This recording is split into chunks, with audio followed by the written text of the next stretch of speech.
Welcome to Most Innovative Companies. I'm your host, Yasmin Gagne, joined by my producer, Josh Christensen. Hey, Josh. Hey, Yaz. So we won't spoil the listeners on how many times it took us to get this introduction right before going into it. But I did want to say, I feel like we should have worked out those kinks since we're 6 months into this podcast. Can you believe how long we've been doing it? That's actually crazy. It feels like we just started it. Yeah, it feels like we started 2 seconds ago. Who's been, not to play favorites, because it is like picking your children, but who's been your favorite guest? So we have two very different tracks of guests. We have our guests that are most innovative companies leaders or business leaders throughout. And then we have our Fast Company reporter staff guests, which I feel like I can't pick one because they're like my children. But if I did have to pick one, it's Jeff Beer. I think everyone loves Jeff Beer. No, we love Max. We love Mark. We love our guest today, Liz, who we'll have coming on later. They're all great guests. I really loved your conversation with Jason Blum at Fast Company Innovation Festival, as well as Emma Tammy and David Gorin Green. You know, I really liked Jens Greed, the CEO of Skims. I felt like... Oh, that was a great interview. I was like, I don't really know what to expect, but I felt like he had so many kind of surprising but almost obvious insights at the same time. If you're a fan of Fast Company, of course, you know our Most Innovative Companies recognition program, where we recognize some of the best businesses in the country doing amazing things. And we've highlighted a lot of them on this podcast, as well as other companies that have been on the list in the past or just doing really cool things. But we also wanted to take the opportunity to kind of show the fun side of Fast Company. A lot of news in the business world can be very dense and heavy. So we wanted to approach highlighting the amazing reporting of Fast Company reporters with a little bit of levity, as well as some TV recommendations and some other silly stuff like Daily Mail headlines to give you a little insight into what our newsroom's like and introduce you to some of the amazing people who are your guides to the world of business innovation. So thank you to everyone who's been listening for the past 6 months, and welcome new listeners. We hope you stick with us for the next 6 months and years to come. So later on today's episode, I'll be talking with Lindsay McCormick, the CEO and founder of Bite, an environmentally sustainable toothpaste company, about why even though corporations are basically ruining our planet and some people own private jets, you should still consider the ecological impact of your purchases. But before that, the reign of the girl boss is over, and here to explain what even a girl boss is and why their reign is over is Fast Company senior staff writer Liz Segran. Hey, Liz. Hey. Liz, so first I actually want to go back a bit and sort of set some context, I guess. When did the term girl boss come about? And also, how would you, at this point, define what girl boss means? Because for me, when I try and do it myself, I find myself slipping into kind of misogynistic tropes almost by accident. Yeah, I think it's just so interesting how this term has evolved and our perceptions of it have evolved. I think it really came to our attention about a decade ago because this exciting, at the time, founder called Sophia Amoruso told the story of how she started, a fashion brand called Nasty Gal with a memoir called #Girlboss. I remember being in college when it came out and everyone was reading it. It was a good read. I mean, she was talking about how she basically really liked thrifting, and she decided to turn her little thrift business that she started on eBay into a real legitimate company. It was a remarkable story because she actually accomplished that. And not only that, I mean, I think she was trying to show that women could do the kind of exciting entrepreneurial adventures that male founders have done for a long time, right? And she sort of created a playbook for how, young women could launch businesses that weren't just small businesses, right? Like little eBay, Etsy businesses. That is what Nasty Gal started off as. But the ambition was to create a company that would get venture funding and that could compete with big apparel brands. And she accomplished that. Sheryl Sandberg's Lean In had just come out. So we were in this really exciting moment of female empowerment through business, right? Through capitalism. And I think that's, it was a really exciting message. You and I both were swept up in that. It sounds like, I remember reading both of those books. I think a lot of young women were. But over the past decade, a lot of the women who we think of as girl bosses who started really exciting, large companies like Steph Corey at Away, Audrey Gelman at The Wing, Ty Haney at Outdoor Voices, these women were all sort of lauded as girl bosses, all celebrated as girl bosses. But unfortunately, one by one, their empires were brought down, right? They were taken down by stories about how poorly they were managing their staff and other sort of scandalous stories. And one by one, they've had to leave their companies. And so now I think people really don't like to be associated with that term. When I was reporting the story, all of the women I interviewed wanted to stay as far away from that term as possible. One founder I interviewed called Sally Christensen, who started this amazing suiting company called Argent, said, the girl boss is like a pejorative at this point. It's an insult. And she doesn't want to have anything to do with it. Someone actually once gifted me Sophia Amoruso's coffee table book called Nasty Galaxy, which is so bizarre if you actually read it, because in theory it's like a mood board with some song lyrics and stuff, but she also tells a story of a time where she like shat her pants in a car and there's like no explanation as to like how do you expect someone to segue into that? Like, speaking of messes. Yeah. It was like, just nuts. I remember being like, does this have anything to do with your business? No. Does it have anything to do with your relationships? I don't really think so. Like, isn't that part of it? Like the personal self, like the kind of cult of personality aspects of this, Liz? I remember that book and I thought it was really hilarious because it was like she wanted to create a whole book based on the pun of like Nasty Galaxy. Yeah. Get it? Right? And then Does it have anything to do with space? No, but she was wearing a spacesuit in the cover.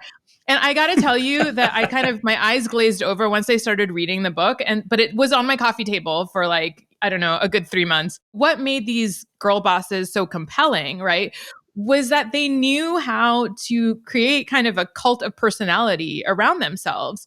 Sophia Amoruso, for instance, Emily Weiss of Glossier, some of these women were just really skilled at using social media. This was kind of the beginning of the influencer movement. In one light, these women were really sort of skilled at understanding how to project an image and to gain followers. And what was really cool about it, I think, at the time was that, there are other influencers who are known for just, their amazing style or, their beauty regimes or whatever, right? But these women were trying to create an identity around being these sort of trailblazing entrepreneurs. And I think that was a message a lot of us could get behind. But I think the point of my story is that by being so public, these women were also easily brought down when things went wrong in their business. And another argument that I make in the story is that male founders didn't really feel the need to put themselves out there quite as much. And consequently, when things went wrong at their companies, for instance, right now at Allbirds, right? Like, I don't really know what their families look like, what their houses look like, what their vacations look like. And Allbirds is clearly, having troubles, but we're not attacking the founders. We're talking about the business failings, right? And so when things went wrong at these other companies, like at Sophia Amoruso's company, she became the target of a lot of that anger and ire and just like scandal in a way that male founders haven't experienced quite as much. You sort of can't win because on one level, yeah, it is misogyny that leads us to like criticize these women more on a personal level. On another level, it's like they also chose to put their personal lives and share more of their own personalities on social media because we kind of expect that more from women in society because that is like a sort of traditional like performative thing. I also think that there were really important practical reasons for them to put themselves out there. It still is really hard for female entrepreneurs to start fast-growing businesses, right? Only 10% of Fortune 500 companies have female CEOs. Even though women make up nearly half of the workforce, female founders only get 2% of venture capital. And by being these very publicly facing individuals, like by being sort of celebrities, these women got in the door, right? Like they were able to get a lot of funding, partly because people knew who they were and they just had this profile that male entrepreneur heroes like, Mark Zuckerberg, Adam Newman, these other founders that we had sort of turned into heroes, these women were trying to create a profile that was like on par with that kind of image. And I think that these women really felt like, in order to stand out and in order to create businesses that people would care about, they had to put themselves out there in a way that male founders rarely feel like they need to do. There's two parts to this that I think about a lot. The three examples that you gave, right, are all like pretty thin, traditionally attractive white women, right? I think that was part of the brand. At the same time, they all did this thing that I really fell for, I'll be honest, where it's like, oh, Audrey Gelman loves 9-inch nails. Like, me too. You know what I mean? There was this element of like,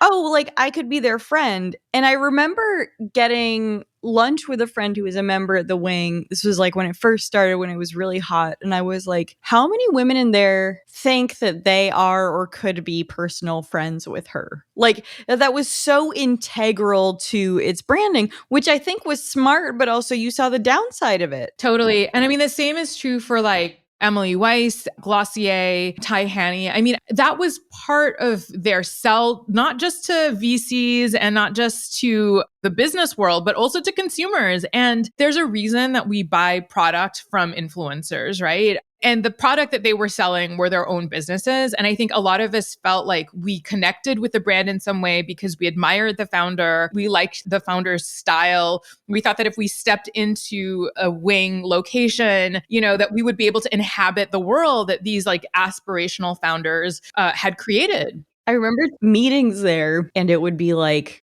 everyone would show up to this co-working space dressed to the nines. Be like, oh, Rachel Comey is like in this house. It was so weird because I was like, if I showed up to a WeWork, like I'm wearing sweats. Totally. It was sort of like its own strange world where it was like a fantasy land that you could inhabit.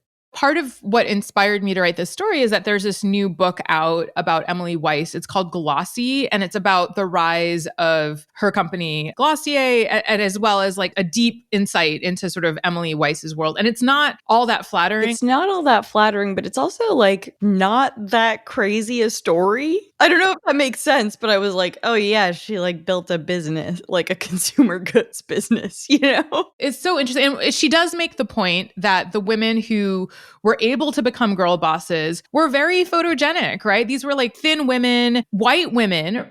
She kept saying Emily Weiss came from such privilege, like as if male founders don't come from privilege. I mean, I think it takes a certain level of privilege to have the platform to like be able to take the risks and even have that amount of confidence. Totally. I'm a person of color. I feel like most people of color, it's like, no, you're going to like go and be a lawyer or, you know what I mean? Like even becoming a journalist, I felt like I had to have a stint somewhere else to be like, oh, okay. As another woman of color, you don't go out there like balls to the walls, just saying like, hey, like I'm going to just like ask for $2 million in venture funding. You sit there and you write your stories and you don't make a single grammatical mistake because you got to like do a good job.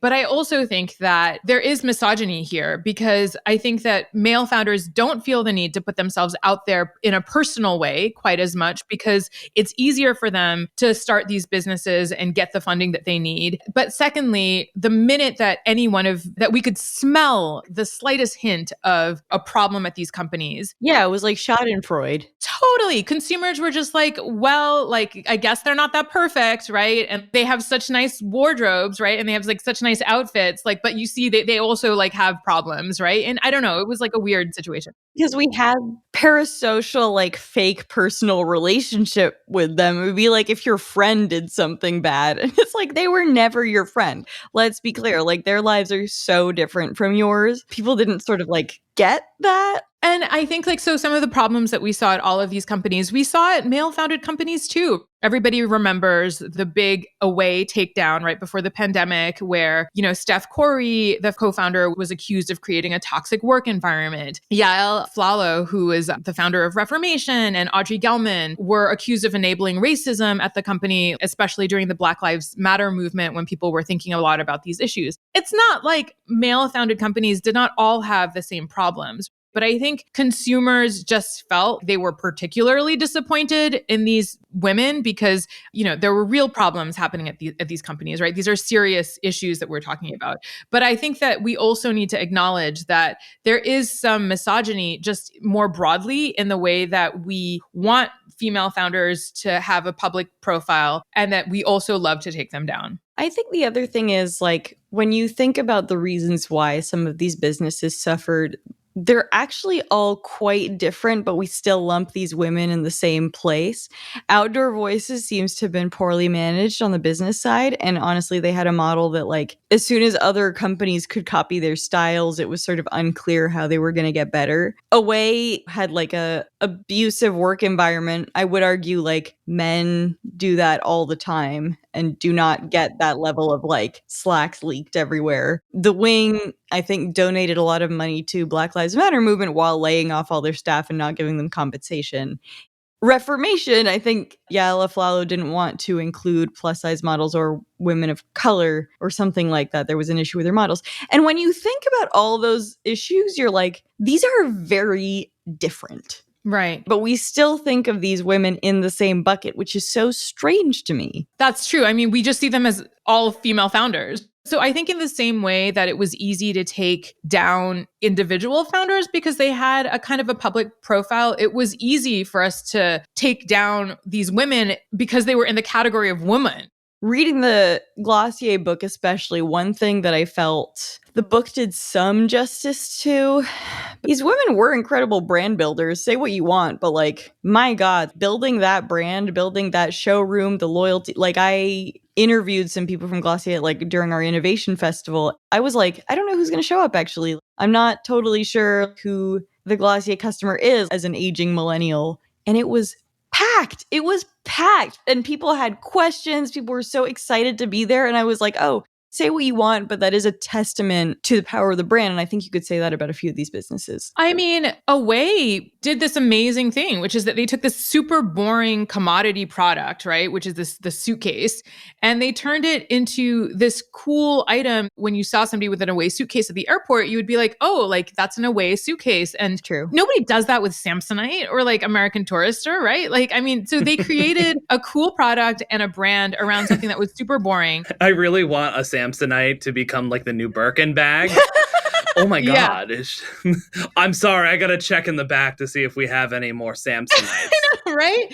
But you can't even imagine a world where that's the case, right? And it's like Away did that and they sold millions of suitcases. I mean, that's pretty cool. And then, I mean, the Wing, I mean, okay, for all the problems at that company, going into a Wing location was kind of a spiritual experience. It was beautiful. It was cool.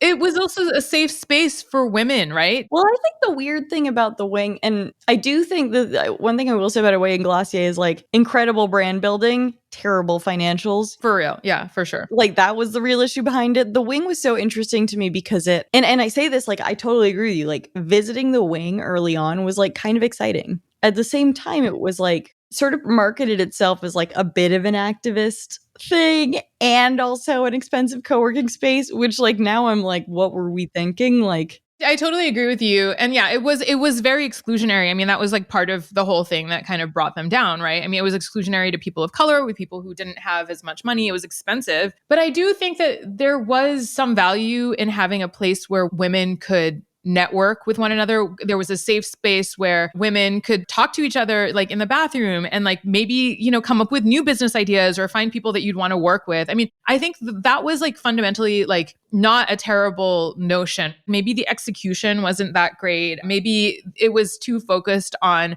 the influencer culture of it all. I mean, the whole place was Instagrammable, right? I mean, like that was the whole point of it. So in this story, I look at companies that were founded around the same time by women who chose not to be as public. You talked about Kuyana, Beauty Counter. What are some others? And Argent, the suiting company, Ritual, which is a supplement vitamin company. Yeah. The founders of these brands are not household names.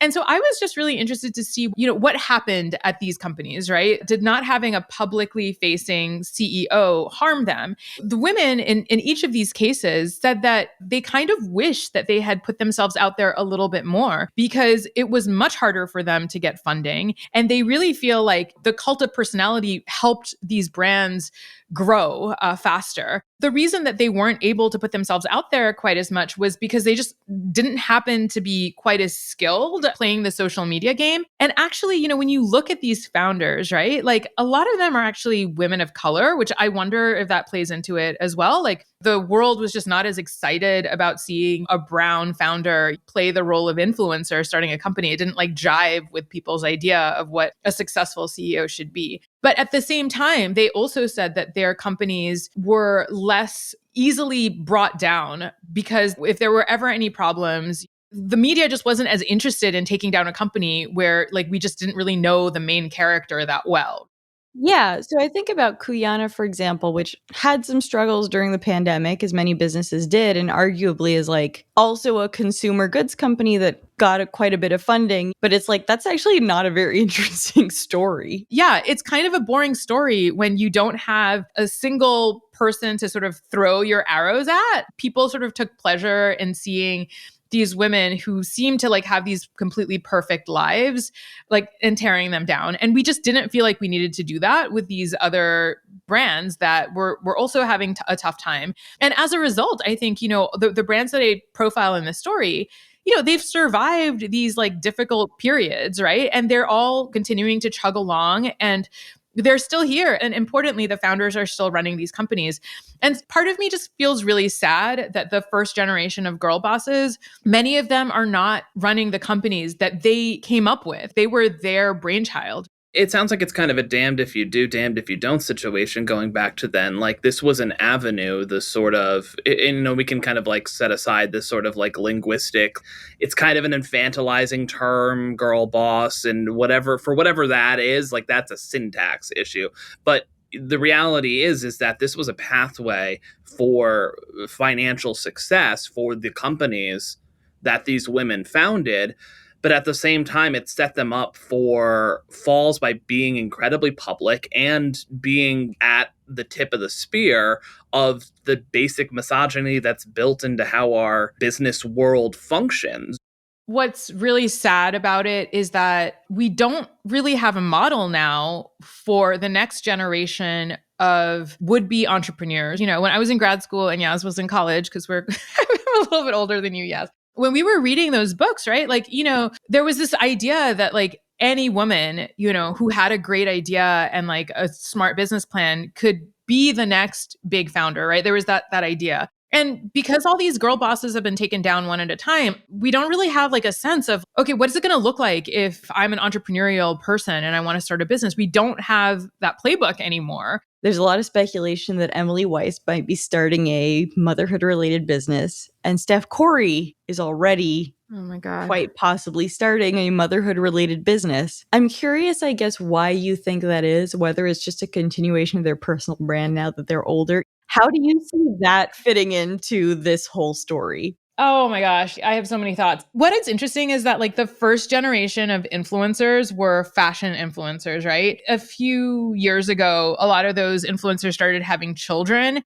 And then all of their content became about like nesting and household stuff and then all their baby clothes and all this kind of thing. I guess what's disturbing to me about hearing this is that these founders are continuing to use the playbook of the influencer, right? They're following that playbook. It's like the profiles of us as like these go-getter founders. And now we're like in a different stage of our life. And now we have families and we're going to put that out there. To me, it feels like, that doesn't seem necessarily like they've learned the lessons from putting, themselves out there so much, right? And like the problems that can have. On the other hand, like, I don't know really like what somebody like Steph Curry is supposed to do next, right? Like she was torn down so viciously, right, in that story. When so many other male founders are also toxic bosses. It's not a new story. It's like a very common story. And also women tend to get taken down faster because people see them as unlikable, right? With that being said, workers' rights in toxic workplaces are bad for anyone. It's not necessarily that, like, Steph Curry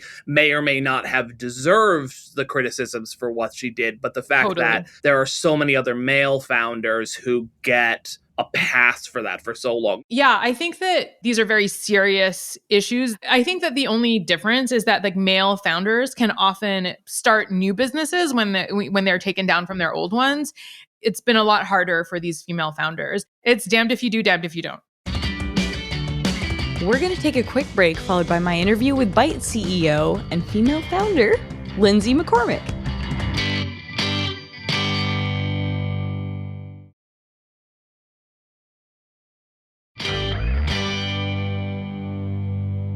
So I want to start to give our listeners some context, just talking about Byte and why its packaging and the idea behind it is so innovative. Can you just tell me a little bit about that? Yeah, absolutely. So Byte stands for because it's the earth. And the idea is that everything we do at Byte is better for the planet.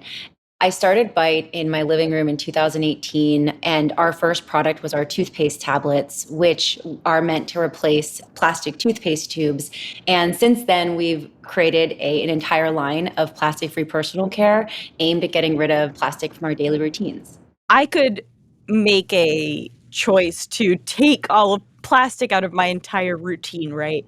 But there is still going to be like a billionaire taking private jet flights. There's still going to be companies, that are like, have started coal plants. Like, how do you think about our personal responsibility to the environment in that context? I love that question, and I personally think about it a lot. And one of our mottos at Byte is every little bit counts. Our toothpaste tablets, we call them bits.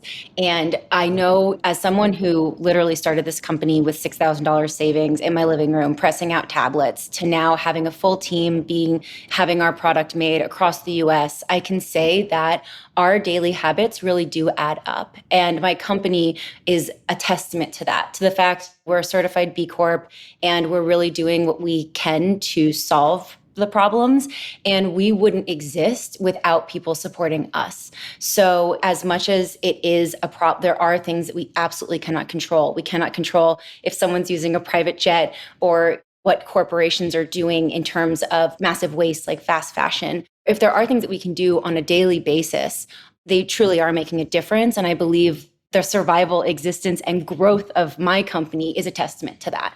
I know you started making toothpaste tablets in your living room. How have you figured out expanding into other products? And tell me a little bit about the challenges with developing new packaging or delivery methods for each of those. It's a challenge. When I had first got into this, from the outside, you're like, why are things set up the way that they're set up? This doesn't make any sense. And then you get on the inside and you're like, everything is made to support the way that things are set up, right? Even when we wanted to use glass bottles instead of plastic bottles, that's like a totally different thing to do, where glass bottles you have to put on by hand on a conveyor belt when they're filled up with the tablets, as opposed to plastic bottles you could just dump in a tumbler and they could be pushed out very fast. So when you start looking at like how things are set up from a supply chain perspective, you start seeing why we've gotten ourselves into the habits that we've gotten ourselves into, like why plastic is so important in the manufacturing of these types of products. But we basically had to redesign the supply chain. And I think that that's something that is incredibly hard to do. But when you do it and you do it right, then you're the only one doing it. You have like a competitive advantage because you're the only one. And for us, especially being a small business, it can help us get ahead of the competition and really stand out. You talked about, for example, using glass instead of plastic. And to me, at least, that sounds more expensive. Do you end up passing those costs on to consumers? When it comes to a lot of things, everything that we do is more expensive. Honestly, we're made here in the US. We pay our employees and our contractors a living wage. We are made with premium ingredients. We are made with glass, which is more expensive than plastic. This all is more expensive. And what we do is, yes, some of that is passed on to the customer because it's a higher cost product, but we also just operate with lower margin, right? We operate with more word of mouth when it comes to advertising, because people are really passionate about us and our mission. They tell their friends, right? So it's word of mouth and it becomes less expensive, and we're able to recoup costs that way. And just to talk about the actual impact of something like regular plastic packaging, what happens to them once they're thrown away? Tell me about the impact on the environment of us buying all these sort of like cheaper, mass-produced goods. Plastic is causing a variety of issues. Once plastic is made, it basically never goes away. So it's finding its way into our ecosystems and the food chain. And because of this, animals are dying from it. They're consuming it. It's destroying their habitats. But the thing is, it's destroying ours too, right? We're eating it too. Plastic has found its way into our food chain. We're eating it, we're drinking it. We found it in breast milk, we found it in our bloodstream, and we're just starting to learn what that exposure and what that consumption does, right? We're seeing that it's linked to reproductive issues. It's disrupting our endocrine systems. And we can't stop the creation of plastic. And that's not what we're trying to do at Bite. When you look at what you're using in your life and take out the things that don't necessarily have to be plastic, that's what we're doing. So when you look at a toothpaste tube, you can have a toothpaste tablet instead, which comes in a glass jar, infinitely refillable. And same with deodorant. Instead of using deodorant that you buy at a drugstore, it comes in a plastic container. You use it once, you throw it away. What we have, it's paper refills that come in this like beautiful reusable metal container. So what we've tried to do is take out these pieces of plastic that we use for a few months and throw away, and instead have something that's infinitely refillable and part of a system that is less harmful to the planet overall. I've been so curious about refills because I see them just increasingly from companies. I mean, even in like the CVS or Target aisles, right? I want to get your perspective broadly on how effective companies' sort of marketing refill systems are. Are customers going back and buying refills for things like deodorant? Yeah, so I would say it's been really exciting to see the customer reception, at least at Bite, of our refill systems and deodorant especially, because we started as a toothpaste company. That is our main product. I mean, we're called Bite, but our deodorant, it has grown very fast and people keep coming back. When it comes to refill systems, a lot that I see out there are kind of done half-heartedly. It's almost like some exec was like, we need a refill system because people, we do. And then they do it and it doesn't make any sense. And you're like, well, people aren't going to come back. Like I used, one of the mainstream deodorants had one that was almost like a popsicle. The way that the deodorant was like, it just would break off, right? And so it didn't really make any sense. And then of course that product, I don't think it ended up doing well. And so the problem with that is that then that proves to the bigger companies, hey, people don't want refill systems. But the fact of the matter is people don't want refill systems that suck. They want refill systems that work. And so when you do give them an option of a product that is better than what's on the market and incredibly easy to refill and looks beautiful on their countertop, they will pay a premium and they will keep coming back. For us, we're a small business. We're bootstrapped. I have no intention of raising money and blowing up and trying to take over the world. Like we really want to stay small, stay true to the customers that we serve and continue to be able to trailblaze so we don't have to make those compromises. But what we do want to do is we want to show the big brands that there's something to be done here. And if you do it right, people will get on board. One point, Bite used palm oil.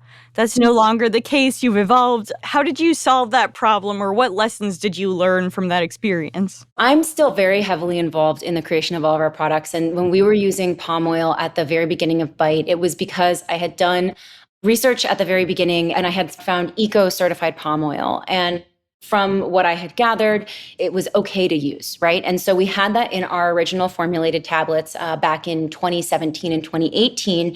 And then in 2019, we had some customers reach out because we had gotten a little bigger and noticing the brand. And they were like, hey, you should really look into EcoCert palm oil. Even what's called sustainably sourced palm oil has issues and you should really look into it. And so I did. And then I was like, oh, it's actually really interesting. And the easiest way to explain it is that it's still hard for people to trace diamonds. Right? Diamonds, which are like one of the most expensive things that you can possibly get on this planet. And you still can't like perfectly trace where it came from. So if you can't trace perfectly where a diamond came from, how are we supposed to believe or like have any sort of way of tracing where the palm oil comes from, right? It's so inexpensive. It's sourced from all these different countries. It's then put together and then sold.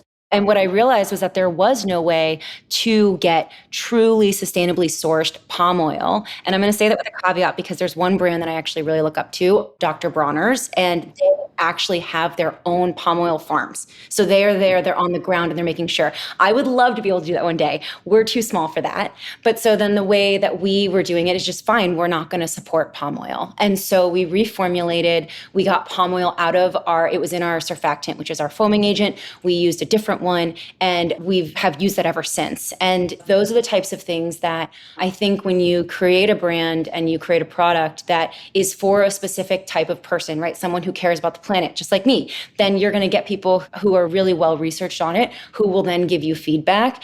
And I'm always okay with being wrong if it's true and we can do something better. And so that's what's one of those things that I was like, wow, I thought eco-certified palm oil was okay. Turns out it's not in alignment with our brand values. And so now it's time for us to explain that to our customers and reformulate.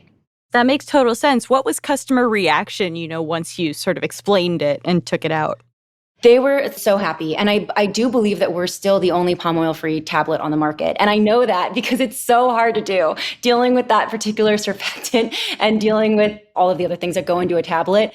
It is an incredibly challenging thing. And luckily, we're very close to our manufacturers. We've been working with them for years. And they were willing to take that on with us, even though it's a harder ingredient to work with. And not only did it become a differentiating factor for us on the market, but it's something that we believe is right. Beyond reducing your consumption of goods in plastic packaging, what are some of the small steps we can all take to just make the way we live more eco-friendly? One of the first things that we say is to look at what you're doing on a daily basis and try to swap out those things. Whether it's your toothpaste, because we have a toothpaste company, Bite, but even if you could go meatless Monday. Or the great thing about sustainability and what we're up against is that it's a multifaceted problem. So whatever solution fits into your life is helpful. So, if you're someone who you love to cook and you want to make a change that way, you could substitute out maybe something that has a higher carbon footprint, like beef, or something that has a higher plastic footprint, like fish, and instead use something that's maybe locally grown from a farmer's market of a vegetable. If you're someone who's really into self-care and personal care, then switching out the plastic items that you're using, and not just with our products, with anything that you can use, swapping out your hand soap to bar soap. Those types of things that can help. Because there are so many issues, there's something that everyone can do that aligns with something that can make them feel good. Because I do think something that gets lost in this messaging is it can feel good to do good, right? It doesn't have to be, if you hate vegetables, you don't have to participate in Meatless Mondays. You can take public transit. There's so many other things that you can do to make a difference. I want people to leave inspired as opposed to feeling icky when it feels like you're just not doing enough. And taking public transit and using bar soap rather than liquid soap are both not super expensive options. But what would you say to people who basically say, going to a farmer's market and buying organic or buying things in glass bottles is obviously more expensive, right? Like, how do I live in an eco-friendly way without breaking the bank? What's helpful too is to understand that it's not just about taking the public transit. It's not just about going to the farmer's market. It's not just about using the bar soap. It's the fact that when you do those things, it's not about your individual contribution. It's how it all adds up, right? To zoom out big picture for a second. If you are making the choice to use public transit, you are making the choice to use public transit. That means more people are using public transit. That means more funding can go to public transit. That means public transit can get better over time. And same with the using bar soap. It's not, because I think people are like, who cares if I just throw out one more thing of plastic? Yeah, but it's not just about that piece of plastic you're throwing out. It's the fact that when you bought bar soap, you then told the company you bought that from that bar soap is marketable. Make more bar soap. Right. And so especially these big brands, right, they're trying to figure out, what do customers want? We don't really know. And so what they're trying to figure out, like, where customer sentiment is going. And if you're choosing the bar soap version of a soap as opposed to the liquid soap, they're going to see that over time. And those are the types of things. And then they're going to make more bar soap. And so I think those are the things of the way to look at this. It's not just about your exact action right now. It's about collectively over time, really seeing drastic shifts. And I think that it doesn't need to be expensive. It really doesn't. It's not necessarily about the exact thing that you're doing, but it's the fact that when you're doing it, it's almost like you're casting a vote for it. That's a really good way to think about it. Yeah. What's coming next for Bite? Do you have any new product launches we should look out for? We have seasonal flavors coming out. So we have our forever flavors, which is our mint charcoal and berry twist, which is great for kids. But we like to have a lot of fun. And Our customers love to be able to share it with friends and have something that they can talk about. So we also come out with new flavors. And so we have 2 new surprise flavors coming out for the holidays. Very exciting. Well, Lindsay, thank you so much for taking the time to chat with us. Thanks, Yasmin. I really appreciate it. Okay, we are back with Liz, and it's time to wrap up the show with keeping tabs. This is where each of us shares a story, trend, or company that we are following right now. So, Liz, since you're our guest, what are you keeping tabs on? Okay, so I'm super excited about how big secondhand clothing is becoming. I know it's kind of a weird thing to get excited about, but I mostly cover fashion and sustainability. And, like over the last 10 years, all kinds of brands have been talking about how oh yeah, we need to become more sustainable. We're going to create better fabrics. We're going to get organic cotton. We're going to replace the plastic in garments with recycled plastic, right? But the real problem in fashion is that we're producing too many clothes, right? So we're making 100 billion articles of clothing every year for 8 billion human beings on this planet. And that is way too much, right? Yeah. One solution is for brands to start investing in platforms that will allow us to buy products secondhand, because if they start making money from selling secondhand products, they can potentially stop making as many clothes every year while still maintaining their revenue. And so what's really cool is that all these brands, I'm seeing are beginning to do this. Diane von Furstenberg, for instance, now has a part of her website where you can buy and sell secondhand Diane von Furstenberg dresses. And then there are all these other brands that are doing it as well. Patagonia, Eileen Fisher. My hope is that in a couple of years, it's going to be completely normal for us to buy secondhand clothing in great condition and use it for a long time. And that will allow brands to start manufacturing fewer clothes, and that will save the planet. Yay! That would be great. And I say this as somebody, I'm a secondhand shopper, and I have a few favorite brands that do have secondhand tabs on their site, like La Linea, but very little gets posted on them, which is a problem. And I do feel sometimes it's almost more of a marketing tool for these brands to be we're sustainable. And it's yo, no one's using this shit though. Totally. Well, because so much clothes that people we all shop at fast fashion to an extent. I try not to a lot, but it's just, it's cheap. And it's just Josh's Shein addiction. I'm a Shein boy. What? No, I bought a lot of shirts for shit. I'm gonna stop, I swear. But H&M shirts, I shop at H&M because you can buy a $10 shirt that will disintegrate off your body in 3 wears. This is the reality of the shirts that we have. They're here for a good time, not a long time. That's kind of what it is. Josh, what are you keeping tabs on? So I have another reality TV show suggestion. I don't know if you've heard about this new franchise on Bravo called the Real House Members of Federal Hill. It's what? Sorry, that's a bit of a misdirection. I'm following the Speaker of the House drama that has been straight out of a reality TV show. For anyone who's been living under a rock, the Speaker of the House, Kevin McCarthy, was ousted by his Republican cohorts, mainly Matt Gaetz-led right-wing psychopaths. AKA Jimmy Neutron. AKA Jimmy Neutron. That's true. He does have the hair of that. Anyways, terrible person Matt Gaetz led a revolt against terrible person Kevin McCarthy, and now there's no Speaker of the House at a time when a lot of shit needs to be done. And it was all over. The 2 strikes for Kevin McCarthy was he didn't collapse the economy by not raising the debt ceiling, and he didn't collapse the economy by shutting down the government and passed a 45-day continuing resolution. So it's just the worst people. If there weren't such dire consequences, there would just be so much joy in watching the worst people in the world fight with each other, and just being able to sit on the side and watch the drama with your popcorn. So you're keeping tabs with politics, is what you're trying to say. I'm keeping tabs with politics. I am. If it were at least on TV, everybody would be better looking at least. Everything's just a little bit wrong about a Republican male congressman. There's just a lot of them have the hallmarks of a traditionally attractive person, but then there's just something uncanny valley about it. I think that's accurate. It's just off. Yeah. Anyway. So basically you're saying that America would be more engaged in politics if they were better looking and had better stylists. No shit, Liz. Exactly. Yeah. Okay. Well, that's the solution. I think we've solved the climate crisis, and we've also solved politics, and both really are about fashion. and misogyny. So Yes. we're good. Yep. We're good. We're good. Next problem. That's all we need.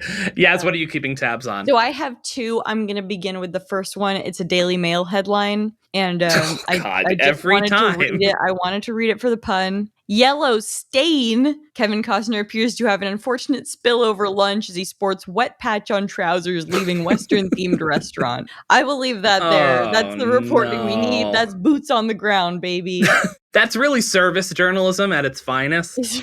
What's your real keeping tabs? My real keeping tabs is Sam Bankman-Fried's trial is ongoing. We have Stephanie Clifford. She's a novelist. She's a court reporter. She's amazing, covering it for Fast Company. So I have been reading everything she posts, and she'll post about everything from like his haircut to like the arguments made by the prosecution. So really something for everyone in there. I think the trial is fascinating. And yeah, I think you guys should go check it out on fastcompany.com. And I think we can end it there. That's it for most innovative companies. Liz, thank you for joining us. Thank you for having me. This was so much fun. And hopefully in the 1 year celebration, I will make it to your like top 3 favorite guests. That's my hope. Yeah. Josh has like, you know, when you had MySpace top friends and you'd like move them around every night based on who your best friends, you like. I'm just obsessed with Jeff Beer. I'm obsessed with him too. I'm obsessed with him too. Number 1 fan in the Jeff Beer fan club. I don't play favorites with our staff. Thank you. Thank you, Yaz. I appreciate that too. Our show is produced by some other favorites, Avery Miles and Blake Odom.